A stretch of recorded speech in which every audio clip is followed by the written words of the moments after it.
Hello नमस्कार दोस्तों। आज के इस वीडियो में हम एसएससी सीएचएसएल 14 मार्च 2023 के शिफ्ट फोर्थ के मैथ्स के प्रश्न सोल्व करेंगे और ये आज हमारा प्रैक्टिस सेट 16 है। ठीक है, और ये जैसे आपके 16 सेट कंप्लीट हो जाएंगे इनके सॉल्यूशन पीडीएफ एक साथ टेलीग्राम चैनल पर अपलोड कर दी जाएगी, तो वहाँ से जाकर जो है आप अपना रिवीजन जो है वो कर सकते हैं। ठीक है, तो जिन्होंने टेलीग्राम चैनल ज्वाइन नहीं किया वो जाकर टेलीग्राम ज्वाइन कर लें, नीचे डिस्क्रिप्शन बॉक्स में आपको लिंक मिल जाएगा। ठीक है, और देखिए ये आज तो अपलोड हो नहीं पाएंगे, कल जो है इनको अपलोड कर दिया जाएगा क्योंकि इनको एक्सपोर्ट करना और उसके बाद कंप्रेस करना काफ़ी ज़्यादा टाइम लग जाएगा। ठीक है, उसमें तो कल जो है इनको अपलोड कर दिया जाएगा। ठीक है, तो चलिए फटाफट से शुरू करते हैं क्वेश्चन नंबर फर्स्ट से। इसमें देखिए आपको ये साइन पी दे रखा है तो 10p कैलकुलेट करके आपको बताना। तो सबसे पहले हम एक समकोण त्रिभुज बना लेते हैं, राइट एंगल ट्रायंगल बना लेते हैं। ठीक है, अब यहाँ पर ये आपके पास 90 डिग्री का कोण मान लीजिए और ये एंगल मान लीजिए p है। ठीक है, तो ये आपके पास परपेंडिकुलर हो जाएगा और ये हाइपोटेनस 22 हो जाएगा। ठीक है, तो यहाँ से जो है आप ये बेस कैलकुलेट कर सकते हैं। अंडर रूट के अंदर 22 का स्क्वायर माइनस 15 का स्क्वायर, 22 का स्क्वायर कितना होता है 484 होता है और 15 का स्क्वायर कितना होता है 225 होता है। ठीक है, तो जब आप इनका डिफरेंस देखेंगे तो यहाँ पर जो है आपको ये 59 यानी कि 59 का डिफरेंस और ये 200 का डिफरेंस यहाँ पर यानी कि 259 आपके पास अंडर रूट के अंदर आ जाएगा। तो 10p का मान आप कैलकुलेट करके बता सकते हैं, यानी कि आपके पास परपेंडिकुलर अपॉन बेस यानी कि 15 बटे अंडर रूट के अंदर 259। बट आपको देखिए इस तरह से करना नहीं था, आपको किस तरह से करना था। तो यहाँ पर देखिए आपको 10p ये साइन p बराबर दिखाई दे रहा है, ये परपेंडिकुलर ऊपर आता है। ठीक है, इसमें तो परपेंडिकुलर यहाँ पर कितना हुआ 15 यूनिट हुआ। तो इसमें देखिए 10p में भी परपेंडिकुलर ऊपर अंश में आता है यानी कि न्यूमिनेटर में आता है, तो इसमें 15 ऊपर आना चाहिए और 15 आपका एक ही ऑप्शन में ऊपर दे रखा है तो आंसर लगा देते हैं। ठीक है, नेक्स्ट देखिए। अब इसमें देखिए आप क्या करेंगे, यहाँ पर तिरछा गुणा करा लेंगे और इन दोनों के आपस में नीचे गुणा करा कर लिख देंगे। तो यहाँ पर जो है ऊपर आपके पास क्या बनेगा, ये बनेगा साइन थीटा प्लस का कोस थीटा का होल स्क्वायर और ये प्लस के अंदर बनेगा साइन थीटा माइनस का कोस थीटा का होल स्क्वायर और बटे में जब आप इन दोनों के आपस में गुणा कराएंगे तो यहाँ पर a square minus B square का फॉर्मूला लग जाएगा, यानी कि ये साइन स्क्वायर थीटा हो जाएगा और ये माइनस का कोस स्क्वायर थीटा हो जाएगा। ऊपर देखिए a ये लिखा हुआ a प्लस बी का whole square plus a minus B का होल स्क्वायर, वो वाला फॉर्मूला लग जाएगा। होता क्या है 2 इंटू में a square plus B square होता है, यानी कि यहाँ पर साइन स्क्वायर थीटा आ जाएगा और प्लस में कोस स्क्वायर थीटा आ जाएगा और बटे में जो लिखा हुआ है यहाँ पर ये साइन स्क्वायर थीटा और माइनस का कोस स्क्वायर थीटा। अब इस सर्वसमीका का मान 1 होता है, यानी कि आंसर आपके पास ऑप्शन नंबर 3 आ जाएगा। ये आपको डायरेक्ट टिक करना है, यहाँ पर 2 बटे में ये साइन स्क्वायर थीटा और ये माइनस का कोस स्क्वायर थीटा होता है। ठीक है, क्योंकि हम जानते हैं कि sine square theta plus cos square theta बराबर क्या होता है 1, तो 2 गुणा 1 यानी कि ऊपर 2 ही आएगा। इसमें देखिए ए सी और ई परिवारों की कुल बचत कितनी है, तो ए का देखना है, सी का देखना है और ई का देखना है। बाकी इंग्लिश वाले जो है वीडियो को पॉज करके यहाँ पर इसे पढ़ सकते हैं। ठीक है, और देखिए डेटा भी आपको थोड़ा सा इसमें क्लियर दिखाई पड़ रहा होगा। इसमें पूछ रखा है what is the savings of families A C and E together, यानी कि ए का देखना है, सी का देखना है और ई का देखना है। तो यहाँ पर ए का जब आप देखेंगे तो ये आपको मैं बता देता हूँ, यहाँ पर ये 25 और ये 12 लिखा हुआ है, ये इनकम और एक्सपेंडिचर के बीच का ग्राफ है, यानी कि इनका डिफरेंस देखेंगे तब आपके पास सेविंग्स आएगी। ठीक है, तो यहाँ पर जो है आपके पास ये डिफरेंस 13 यूनिट का है और यहाँ पर 18 और ये 10 लिखा हुआ है, यानी कि यहाँ पर डिफरेंस जो है ये 8 का है और यहाँ पर जो है आपके पास ई में जो है ये 10 और 9 लिखा हुआ है, डिफरेंस 1 का है। जब आप इनको ऐड करेंगे तो टोटल सेविंग्स आपके पास कितनी आ जाएगी 21 और 1 22, यानी कि लाख में आपको डेटा दे रखा तो ये 22 लाख आपके प्रश्न का सही आंसर आ जाएगा।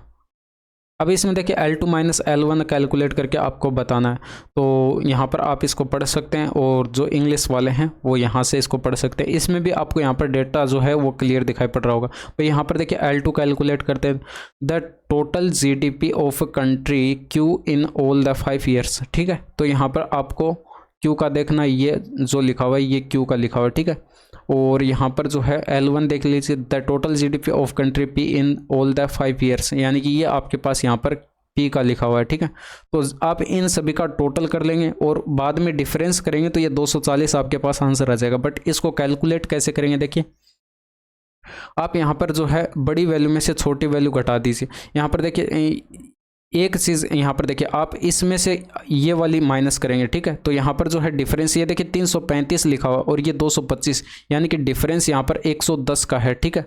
तो 110 तो ये हो जाएगा, ठीक है। और इसके अलावा यहाँ पर देखिए 350 और ये आपका यहाँ पर 250 लिखा हुआ है, तो यहाँ पर डिफरेंस जो है ये 100 का है। इसके बाद देखिए ये ऊपर वाला ग्राफ नीचे आ चुका है और नीचे वाला ग्राफ ऊपर जा चुका है। तो यहाँ पर डिफरेंस जब देखेंगे तो कुछ इस तरह से देखेंगे, ठीक है। तो यहाँ पर देखिए ये आपके पास कितना कम दिखाई पड़ा, 25 कम दिखाई पड़ा, तो ये 25 आप यहाँ पर लिखेंगे, ठीक है। ये आपके पास जो है 175 जो है 200 से कितना कम है, 25 कम है, तो यहाँ पर माइनस का 25। भाई यहाँ पर जो है हरे वाले में से हम रेड वाले को घटा रहे हैं, ठीक है। और इसके बाद यहाँ पर देखेंगे तो ये 135 लिखा हुआ और ये आपका यहाँ पर 125 लिखा हुआ है। तो इनका डिफरेंस जो है 10 का है, बट यहाँ पर जो है ये रेड वाला नीचे है इसमें, तो ये डिफरेंस आपके पास यहाँ पर प्लस का 10 आएगा। और यहाँ पर जब आप डिफरेंस देखेंगे तो ये आपका जो है ये आपका 45 का डिफरेंस आपको दिखाई पड़ रहा होगा, ठीक है।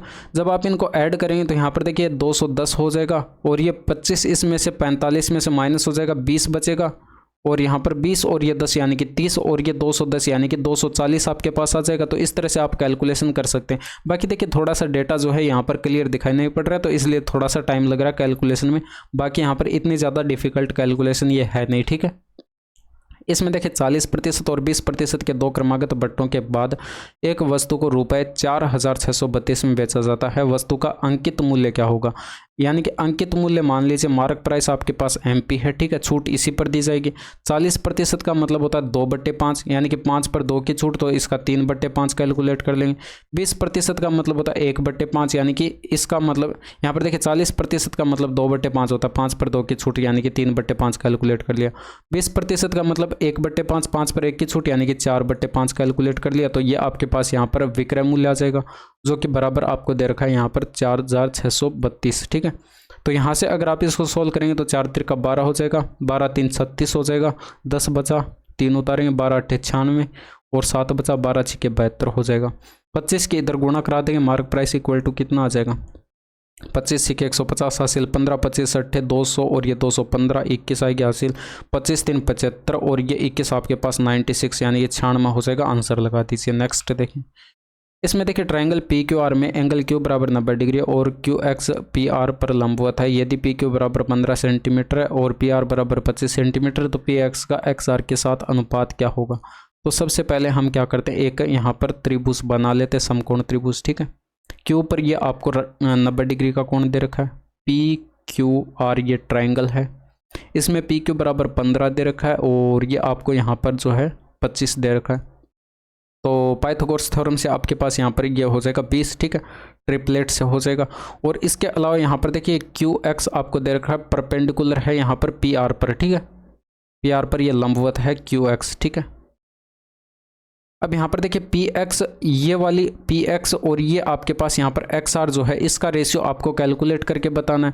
तो PX और ये XR का जब रेशियो कैलकुलेट करेंगे तो देखिए PX आपके पास क्या हो जाएगा, भाई ये जो 15 लिखा हुआ है इसका स्क्वायर करेंगे, 15 का स्क्वायर करेंगे, बट्टे में ये जो हाइपोटेनस है यानी कि 25 इसका डिवाइड कर देंगे, ठीक है। इसी तरह से यहाँ पर XR जब कैलकुलेट करेंगे तो यहाँ पर जो है ये 20 लिखा हुआ है, 20 का स्क्वायर करेंगे और बट्टे में ये हाइपोटेनस 25 कर देंगे। जब आप इनका रेशियो बनाएंगे तो देखिए 25 से 25 कट जाएगा, 15 का स्क्वायर 225 हो जाएगा और यहाँ पर 20 का स्क्वायर 400 हो जाएगा, 25 नमा 225 हो जाएगा, 25 8 200 होता है यानी कि 25 से ये 16 बार कट जाएगा। आंसर लगा दीजिए ऑप्शन नंबर फर्स्ट, ठीक है। तो ये प्रॉपर्टीज़ आपको यहाँ पर ये पता होनी चाहिए। नेक्स्ट देखें, अब इसमें देखिए आपका यहाँ पर एलजेब्रा का प्रश्न, इसमें यहाँ पर ये 9 कॉमन लेकर आप यहाँ पर डिवाइड कर सकते हैं। 9 से दोनों साइड डिवाइड किया तो ये बराबर कितना आया, ये 9 आया, ठीक है। तो A + B + C बराबर कितना आया, 9 आया, ठीक है। यहाँ से 4 कॉमन लेकर आप दोनों साइड 4 से डिवाइड कर सकते हैं, तो ये 4 से कट जाएगा, 4 चौके 16, ये बराबर कितना आएगा, 40 आएगा। यहाँ से अगर आप 6 कॉमन ले लें तो ये आपके पास क्या बन जाएगा, 6A² प्लस का B² और प्लस का C² हो जाएगा, ठीक है। अब ये देखिए ये कैलकुलेट करना मैं काफ़ी बार बता चुका हूँ, अब मैं इसको थोड़ा सा डायरेक्ट बता देता हूँ आपको। ये आपके पास यहाँ पर ये जो 9 है इसका स्क्वायर हो जाएगा और इसमें से माइनस हो जाएगा यहाँ पर इसका 2 गुना, यानी कि 2 × 40। तो यहाँ पर देखिए ब्रैकेट के अंदर 1 बचेगा और 6 × 1 यानी कि बराबर 6, आंसर आ जाएगा। अब देखिए ये होगा कैसे, ये भी चलो मैं फॉर्मूला ये एक बार और फिर से लिख देता हूँ। ये होता है आपके पास A + B + C का होल स्क्वायर और ये बराबर होता है A² प्लस का B² और प्लस का C² और प्लस में होता है ये 2 इंटू में ए बी प्लस का बी सी और प्लस का सी ए, ठीक है। तो इस वाले फॉर्मूले से आपको ये कैलकुलेट करना है, ठीक है, A square plus B square plus C square, और इसके बाद यहाँ पर वैल्यू पुट कर देनी। भाई ए प्लस बी प्लस सी बराबर 9 है तो यहाँ पर 9 रखिए, और यहाँ पर इसका मान ए बी प्लस का बी सी प्लस का सी ए आपके पास यहाँ पर 40 है तो इसकी जगह 40 रखिए, और इसका मान कैलकुलेट कर लीजिए, एक आएगा, ठीक है। नेक्स्ट देखिए, इसमें देखिए किसी वृत्त की परिधि पर एक जीवा एम एन द्वारा अंतरित कोण 90 डिग्री है। अब यहाँ पर आप समझ चुके होंगे कि जीवा एम एन द्वारा अंतरित कोण 90 डिग्री है, किस पर, परिधि पर, यानी कि सर्क्यूमफेरेंस पर ये एंगल जो 90 डिग्री का बन रहा है। आप यहाँ पर समझ चुके होंगे कि वो जीवा है वो वृत्त की सबसे बड़ी जीवा होगी, और वृत्त की सबसे बड़ी जीवा क्या होती है, वृत्त का व्यास होती है। यानी कि ये जीवा एम एन जो है ये कोई और जीवा नहीं है, ये वृत्त का व्यास ही है, ठीक है। यानी कि इसकी लंबाई क्या हो जाएगी, ये त्रिज्या का 2 गुना हो जाएगा, 12 इंटू 2 करेंगे 24 आंसर। इसमें देखिए यहाँ पर गुणन के अंतिम 3 अंक क्या हैं, तो इकाई का अंक देख लीजिए, यहाँ पर 6 आएगा, और ये आपके पास यहाँ पर गुणन के अंतिम 3 अंक आ जाएंगे। इसमें देखिए रेशियो आपको दे रखा है, इसका मान आपको ये दे रखा है, तो बी का मान कैलकुलेट करके बताना। यहाँ पर देखिए ए बराबर 2 यूनिट और बी बराबर यहाँ पर 3 यूनिट और सी बराबर 5 यूनिट है, तो यहाँ पर वैल्यू पुट कर दीजिए। ये आपके पास यहाँ पर क्या आ जाएगा, बी की जगह यहाँ पर देखिए 3 रखेंगे तो 5 त्रिका 15 हो जाएगा, माइनस ए की जगह 2 रखेंगे, और यहाँ पर सी की जगह 5 रखेंगे तो 5 दूनी का 10 हो जाएगा, प्लस का 10 आ जाएगा, ठीक है। सोल्व करेंगे तो ये आपके पास 23 बनेगा, और ये बराबर आपको 115 दे रखा था, यानी कि 23 की वैल्यू आपको ये 115 दे रखी थी, यानी कि कितना गुना दे रखा है, 5 गुना दे रखा है डेटा, 23 पंच 115 होता है, ठीक है। तो यहाँ पर आपको b का मान कैलकुलेट करके बताना था। तो यहाँ पर देखिए b जो है ये आपका यहाँ पर कितने यूनिट है, 3 यूनिट है, यानी कि ये भी 3 ना होकर 3 का 5 गुना करेंगे, यानी कि ये आपके पास 15 सेंटीमीटर जो है, ये सॉरी 15 जो है ये आपके पास आंसर आ जाएगा, ठीक है। नेक्स्ट देखिए, इसमें देखिए यदि 2 संख्याओं के बीच का अंतर आपको दे रखा उनके योग का 20% है, ठीक है, तो बड़ी संख्या और छोटी संख्या का अनुपात क्या होगा। तो यहाँ पर देख लीजिए, आप यहाँ पर मान लीजिए ये आपके पास बड़ी संख्या और यहाँ पर जो है ये छोटी संख्या, जब आप इनका डिफरेंस करेंगे तो ये इनके योग का 20% के बराबर है। अब 20% की फ्रैक्शन वैल्यू 1/5 होती है, आपको पता है, यानी कि इसका 1/5 के बराबर है। तो यहाँ से 5a माइनस का 5b बराबर क्या हो जाएगा, a प्लस का b हो जाएगा। तो यहाँ से अगर आप इसको सोल्व करेंगे तो ये 4a बराबर क्या आ जाएगा, 6b आ जाएगा। तो a और b का रेशियो आपके पास क्या आ जाएगा, a और b का रेशियो, तो ये आपके पास यहाँ पर 3:2 आ जाएगा। तो छोटी और बड़ी संख्या का आपके पास, बड़ी और छोटी संख्या का रेशियो 3:2 आ जाएगा, ठीक है। नेक्स्ट देखिए, एक आयत के परिमाप का आधा भाग दे रखा है 30 सेंटीमीटर, यदि आयत की लंबाई इसकी चौड़ाई से 6 सेंटीमीटर अधिक है तो आयत का क्षेत्रफल कैलकुलेट करके बताना। देखिए आयत का परिमाप होता है 2 इंटू में लंबाई प्लस का चौड़ाई, और ये आपको यहाँ पर देखिए इसका आधा दे रखा है, इसका आधा करेंगे तो ये बराबर 30 दे रखा है आपको, इसका आधा करेंगे तो ये बराबर 30 दे रखा है। तो यहाँ से ये 2 कट जाएगा, यानी कि लंबाई प्लस का चौड़ाई बराबर क्या आ जाएगा, 30 आ जाएगा। इसके अलावा यहाँ पर आगे आपसे बोल रखा है कि यदि आयत की लंबाई जो है उसकी चौड़ाई से 6 सेंटीमीटर अधिक है, यानी कि लंबाई जो है ये चौड़ाई से 6 सेंटीमीटर अधिक है, तो यहाँ पर l की जगह आप ये पुट कर दीजिए, यानी कि आपके पास यहाँ पर 2b प्लस का 6 बनेगा, उधर ले जाकर माइनस कर देंगे 24, यानी कि b बराबर कितना आ जाएगा, 12 आ जाएगा, ठीक है। तो जैसे b बराबर 12 यहाँ पर रखेंगे तो l बराबर कितना आ जाएगा, 18 आ जाएगा। यानी कि आपको क्षेत्रफल कैलकुलेट करना था यहाँ पर, तो लंबाई इंटू में चौड़ाई करेंगे, यानी कि आपके पास यहाँ पर 12 इंटू में ये आपका हो जाएगा 18, ये 18 इंटू में 12 कर लीजिए, ठीक है। 18 इंटू में 12, लंबाई यहाँ पर 18 है और चौड़ाई यहाँ पर 12 है, तो 18 दूनी 36 हो जाएगा, 18 और 3 21 हो जाएगा, ठीक है। 216 आपके प्रश्न का सही आंसर आ जाएगा।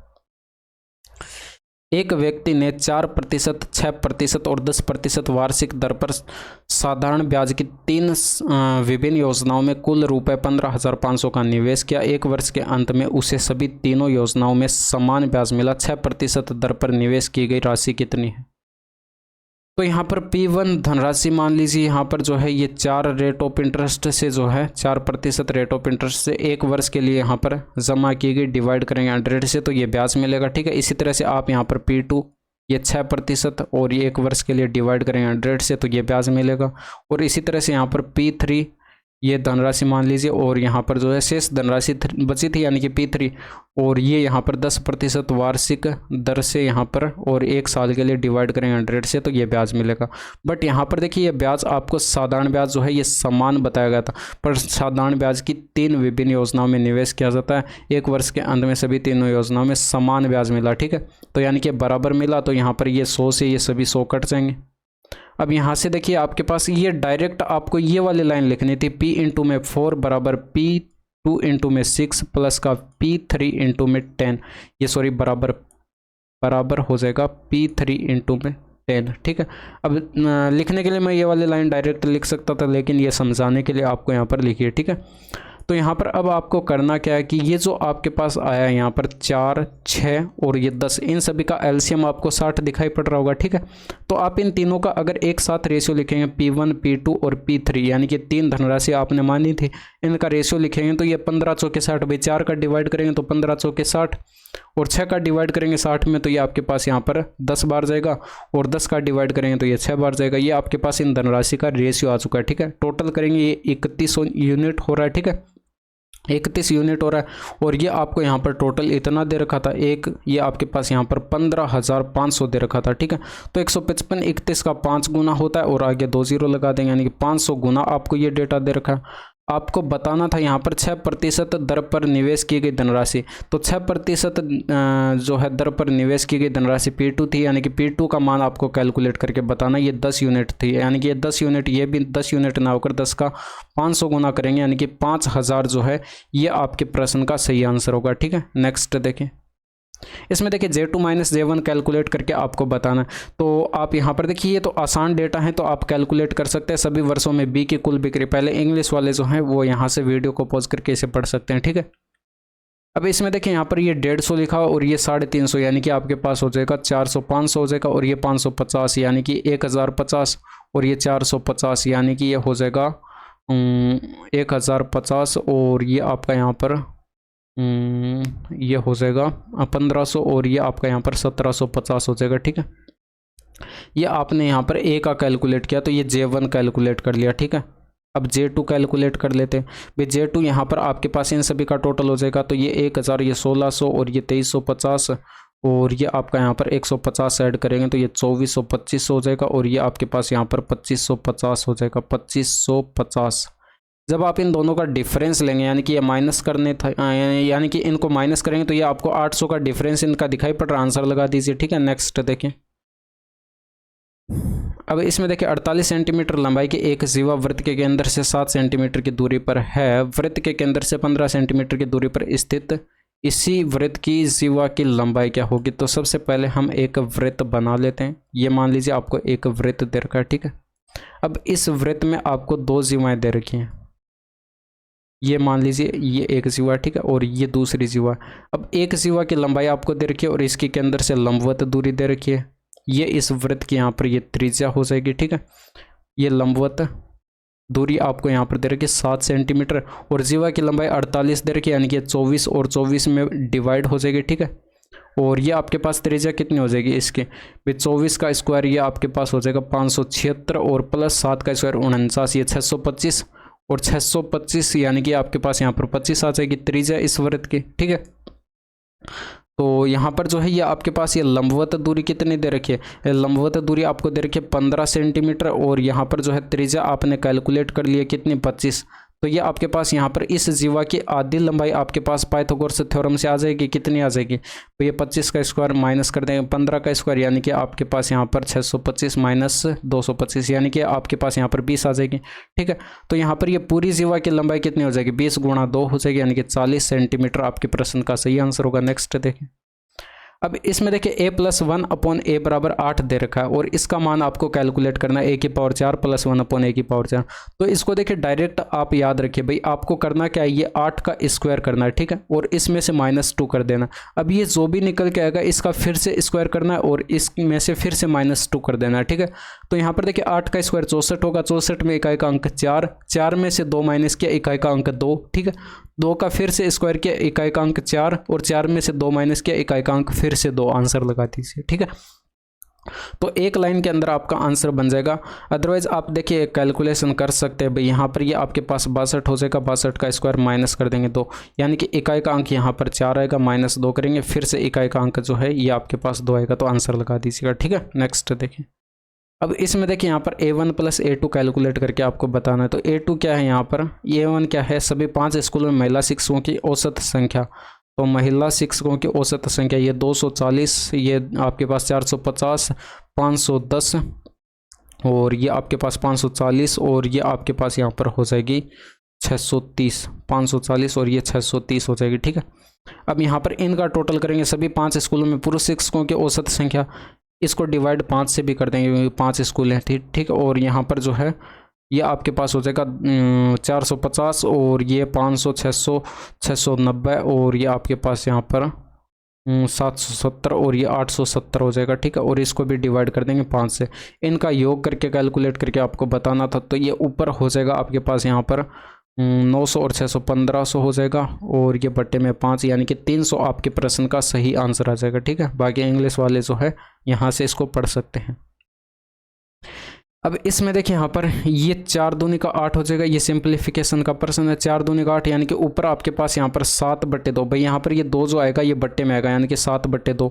इसमें देखिए 25 पंचे 125, यानी कि यहाँ पर ये आपके पास 5 बट्टे के बट्टे में आएगा। ठीक है, तो यहाँ पर जो है ये 5 से 5 कट जाएगा, यानी कि बट्टे में तो 1 आ जाएगा, तो इससे कोई मतलब नहीं है, यानी कि आपके पास यहाँ पर 7/2 आया। ठीक है, अब ये आप पर डिपेंड करता है कि आप कैलकुलेशन किस तरह से करते हैं। ये 4 दूनी का 8 हो जाएगा, यानी कि बट्टे में 2 आया, तो ये 5/2 ये प्लस में आएगा। ठीक है, इसमें देखिए 4 चौके 16, ये 4 बट्टे में आएगा, यानी कि 4 दूनी का 8, यहाँ पर देखिए बट्टे के बट्टे में आया, यानी कि 2 इसके बट्टे में गुणा में लिख देंगे 2 के। ठीक है, और ये माइनस के अंदर, इसमें देखिए यहाँ पर ये आपके पास हो जाएगा 2 से कटेगा 2 बार, यानी कि 7 दूनी का 14 और ये देखिए यहाँ पर बट्टे में आएगा, इसके 7 के बट्टे में 4 आएगा। ठीक है, इसको इस तरह से लिख लीजिए 7/4, 4 दूनी का 8 हो जाएगा, 7 दूनी का 14। अब ये देखिए 14/14 यानी कि ये 1 आ जाएगा, तो इसको सोल्व कर दीजिए, बट्टे में 4 आ जाएगा, यहाँ पर ये आपके पास हो जाएगा 7 दूनी का 14 और ये प्लस का 5 और ये माइनस का 4, यानी कि 15/4 आपके प्रश्न का सही आंसर आ जाएगा। नेक्स्ट देखिए, एक आदमी समान दूरी की 4 यात्राएं करता है। पहली यात्रा में उसकी चाल 720 किलोमीटर/आवर थी और बाद की प्रत्येक यात्रा में उसकी चाल पिछली यात्रा की चाल से आधी थी। इन चारों यात्राओं में आदमी की औसत चाल कैलकुलेट करके बतानी। देखिए पहली यात्रा में इसकी चाल 720 थी, तो अगली यात्रा में इसकी आधी यानी कि 360, फिर आधी यानी कि 180 और फिर आधी यानी कि आपके पास यहाँ पर 90 और यहाँ पर देखिए टोटल दूरी ये आपके पास स्पीड हो जाएंगे। ठीक है, अब टाइम हम कैलकुलेट कर लेंगे। टाइम देखिए यहाँ पर टोटल दूरी यहाँ पर कितनी माने भाई, यहाँ पर आप इन सभी का एलसीएम मान लीजिए, यानी कि इन चारों से डिवाइड हो जाए ऐसी संख्या मान लीजिए 720 हो जाएगी। ठीक है, टोटल डिस्टेंस आपने कितनी मान ली, 720 किलोमीटर की मान ली यहाँ पर। ठीक है, तो यहाँ पर 720 किलोमीटर की दूरी, यहाँ पर देखिए 1 घंटे का टाइम लगेगा, यहाँ पर 2 घंटे का टाइम लगेगा और यहाँ पर 4 घंटे का टाइम लगेगा और यहाँ पर 8 घंटे का टाइम लगेगा। तो टोटल जो टाइम लग रहा है वो कितने घंटे का लग रहा है, 15 घंटे का यहाँ पर टोटल टाइम लग रहा है। अब हम क्या करेंगे, ये total distance upon total time करेंगे, तब आपके पास यहाँ पर एवरेज स्पीड आ जाएगी। तो यहाँ पर टोटल डिस्टेंस कितनी हो जाएगी भाई, 4 यात्राएं थी, यानी कि 720 किलोमीटर की 4 यात्राएं थी, तो 720 इंटू में 4 करेंगे टोटल डिस्टेंस और बट्टे में टोटल टाइम कितना आया था, 15 घंटे का आया था। तो यहाँ पर 15 से इसको डिवाइड करेंगे, 15 चौके आपके पास यहाँ पर 60 हो जाएगा। ठीक है, 4 बार चला जाएगा और यहाँ पर 12 बचा 15 8 120, 8 चौके 32 हो जाएगा और हासिल 3 16 और ये 19 192 आंसर। नेक्स्ट देखें, 100 छात्रों का औसत भार 34 kg है। प्रथम 49 छात्रों का औसत भार 34 kg और अंतिम 50 छात्रों का औसत भार 32 kg है। 50वें छात्र का भार कितना। एक चीज़ यहाँ पर देखिए, 49 छात्रों का औसत भार 34 kg है और यहाँ पर सभी का आपके पास 34 दे रखा था, इससे हमें कोई मतलब नहीं। ठीक है, अब यह जो 50 छात्रों का औसत भार ये 34 होना चाहिए। ठीक है, और ये 50वें छात्र का भार जो है ये आपके पास यहाँ पर 34 होता, तो यहाँ पर एवरेज आपके पास यहाँ पर जो ओवरऑल एवरेज रहता है ये 34 ही रहता। बट यहाँ पर देखिए 50 जो छात्र दे रखे थे इनका एवरेज आपको 32 दे रखा था, यानी कि कितना कम दे रखा था, यहाँ पर ये आपको जो है 2 कम दे रखा था। ठीक है, 2 किलो कम दे रखा था, यानी कि जो आपके पास एक जो छात्र बचा था, यानी कि 49 में देखिए इनके बीच में 49 और 50 के बीच में एक छात्र बच रहा है, यानी कि उसका औसत भार 34 तो होना ही चाहिए था, लेकिन इसमें एक्स्ट्रा भी ऐड होगा। कितना भैया, जो 50 छात्रों में 2-2 किलो कम था उनका ऐड कर देंगे। ठीक है, तो 2 इंटू में 50, ये आपके पास यहाँ पर 134 kg आ जाएगा। ठीक है, बाकी बेसिक अप्रोच लगाकर आप इसको कैलकुलेट कर ही सकते हैं। ठीक है, नेक्स्ट देखें, इसमें देखिए मैंने आपको बता रखा है कि कोट जब भी आपको 10 के बराबर दे रखा है तो इन दोनों कोणों का योग क्या होता है 90 डिग्री होता है, यानी कि 3a प्लस का a माइनस का 36 डिग्री बराबर क्या हो जाएगा 90 डिग्री। तो यहाँ से 4a बराबर क्या आ जाएगा 126 डिग्री आ जाएगा। तो a बराबर क्या आ जाएगा 4 त्रिका 12 आ जाएगा, और यहाँ पर 4 एकम 4, जैसे आपको 31 ऑप्शन में दिखाई पड़ा 31.5 डिग्री आंसर। इसमें देखिए यहाँ पर ए बी से 3 गुना अच्छा काम करने वाला कामगार है और दोनों मिलकर एक काम को 32 दिनों में पूरा कर सकते हैं। बी अकेला उसी कार्य को कितने दिनों में पूरा करेगा। देखिए यहाँ पर जो है ए और ये बी, अगर बी की एफिशिएंसी 1 यूनिट है तो इसकी यहाँ पर 3 हो जाएगी, ठीक है, ये प्रश्न में बोल रखा है। और दोनों मिलकर भी यहाँ पर 3 + 1 की एफिशिएंसी से दोनों मिलकर 32 दिन में काम कंप्लीट कर सकते हैं, ठीक है। तो यहाँ पर जो है ये बी अकेला कितने दिनों में काम पूरा करेगा ये आपसे पूछ रखा था। तो इसको डिवाइड कर देंगे 1 से, यानी कि बी की एफिशिएंसी यहाँ पर 1 यूनिट थी, तो बी जो है अकेले यहाँ पर कितने दिनों में काम कंप्लीट कर लेगा। मैं यहाँ पर ये 4 दूनी का 8 हो जाएगा, और ये 8 त्रिका, ये 4 दूनी का 8 हो जाएगा, 4 त्रिका 12 हो जाएगा, 128 दिन आपके प्रश्न का सही आंसर आ जाएगा। इसमें देखिए ट्रायंगल ABC में भुजा BC पर Z एक बिंदु है और AB बराबर AC है। यदि एंगल AZB बराबर 90 डिग्री और BC बराबर 42 सेंटीमीटर है तो BZ की लंबाई कैलकुलेट करके आपको बतानी। तो सबसे पहले हम यहाँ पर एक त्रिभुज बना लेते हैं ABC, ठीक है। ये ABC आपको यहाँ पर एक त्रिभुज दे रखा है और BC भुजा पर एक बिंदु, ये आपको Z दे रखा है, और इसके अलावा यहाँ पर A को Z से मिला देते हैं। तो ये जो आपके पास यहाँ पर एंगल बनेगा AZB, ये आपको यहाँ पर 90 डिग्री का कोण दे रखा है, ठीक है। और इसके अलावा यहाँ पर AB भुजा जो है ये AC के बराबर दे रखा है, यानी कि ये समद्विबाहु त्रिभुज बन चुका है। और समद्विबाहु त्रिभुज में जब भी हम इस शीर्ष से जो है ये परपेंडिकुलर खींचते हैं तो ये इसकी माध्यिका हो जाएगी, यानी कि बराबर बराबर भागों में इसको डिवाइड कर देगी BC को। और BC आपको यहाँ पर प्रश्न में टोटल दे कितने नहीं रखी है 42 दे रखी है, तो 42 का आधा यानी कि ये 21 हो जाएगी, और ये भी आपके पास 21 हो जाएगी। तो आपसे BZ का मान पूछ रखा था, तो 21 आपके प्रश्न का सही आंसर हो जाएगा, ठीक है। तो ये प्रॉपर्टीज आपको पता होनी चाहिए थी। इसमें देखिए 6 क्रमागत सम संख्याओं का औसत 35 है। इन 6 संख्याओं में से सबसे छोटी और सबसे बड़ी सम संख्या का योग कितना होगा ये आपको कैलकुलेट करके बताना। सबसे पहले तो देखिए औसत जो दे रखा है 35। अब देखिए यहाँ पर ये सम संख्याओं की बात हो रही है, यहाँ पर 35 एक सम संख्या नहीं है, यानी कि ये इन संख्याओं में काउंट नहीं होगी, ठीक है। तो यहाँ पर जो बाकी संख्याएं बची ये 6 संख्याएं हैं, ठीक है। तो यहाँ पर 3 संख्या यहाँ पर पहले रही होंगी और 3 संख्या बाद में रही होंगी, इनका एवरेज कैलकुलेट करेंगे तो ये 35 बीच में आपके पास ये संख्या आ जाएगी, ठीक है। तो इससे पहले सम संख्या 34 और इससे पहले आपके पास ये जो है 32 और इससे पहले यहाँ पर ये 30, ठीक है। इसके बाद यहाँ पर ये 36 और इसके बाद यहाँ पर 38 और इसके बाद ये 40, ठीक है। तो ये इतनी संख्या रही होगी। सबसे छोटी संख्या 30 और सबसे बड़ी संख्या 40, इनका योग पूछा गया था, 17 आंसर। इसमें देखिए विनय एक वस्तु को 20% के लाभ पर बेचता है। एक वस्तु को 20% के लाभ पर बेचता है। यदि क्रय मूल्य और विक्रय मूल्य दोनों को ₹20 से घटा दिया जाए तो लाभ पर जो है ये 40% हो जाता है। वस्तु का प्रारंभिक क्रय मूल्य क्या है देख लीजिए। यहाँ पर ये 20% यानी कि CP और SP अगर हम लिखें तो 20% के फ्रैक्शन वैल्यू आपको पता होगी 1/5, यानी कि यहाँ पर 5 अगर ये आपके पास कॉस्ट प्राइस रहा तो 6 सेलिंग प्राइस रहा होगा, तभी यहाँ पर 20% का लाभ होगा, ठीक है। अब यहाँ पर ये 5x मान लीजिए, ये 6x मान लीजिए। अगर आप इनका रेशियो लिखें कॉस्ट प्राइस और सेलिंग प्राइस का, कॉस्ट प्राइस और सेलिंग प्राइस का, यहाँ पर देखिए ये 20 से घटा दिया जाता है, यानी कि कॉस्ट प्राइस 5x था, 20 से घटा दिया गया। ये 6x था सेलिंग प्राइस, 20 से घटा दिया गया। अब इनका रेशियो बनाएंगे तो ये 40% देखिए लाभ हो रहा है, यानी कि 2/5 इसके फ्रैक्शन वैल्यू, यानी कि 5 पर 2 का प्रॉफिट हो रहा है। तो 5 अगर कॉस्ट प्राइस था तो कॉस्ट प्राइस यहाँ पर ऊपर लिखेंगे और 2 का प्रॉफिट यानी कि 7 में बेची गई होगी, ठीक है। तो यहाँ से इसको सोल्व कर लीजिए भाई। यहाँ पर देखिए 5 कॉमन आकर कट जाएगा आपका, यहाँ पर 5 से 5 कट जाएगा, 500 के 20 हो जाएगा। तो यहाँ पर तिरछा गुणा करा लेंगे, 7x हो जाएगा माइनस का 28 हो जाएगा, और ये बराबर 6x माइनस का 20 हो जाएगा, ठीक है, क्योंकि यहाँ पर तो 1 बचा था। तो यहाँ से अगर आप इसको सोल्व करेंगे तो x बराबर कितना आ जाएगा, ये आपके पास यहाँ पर 8 का डिफरेंस है, 8 आ जाएगा, ठीक है। तो x बराबर 8, यानी कि आपसे कॉस्ट प्राइस पूछा गया था, प्रारंभिक क्रय मूल्य, ठीक है।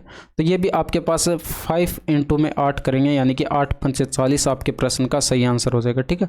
तो ये थे आपके पूरे 25 के 25 प्रश्न, और यहाँ तक की वीडियो कैसी लगी कमेंट करके ज़रूर बताइएगा। That's all for today. Thank you, धन्यवाद, बाय बाय, टेक केयर।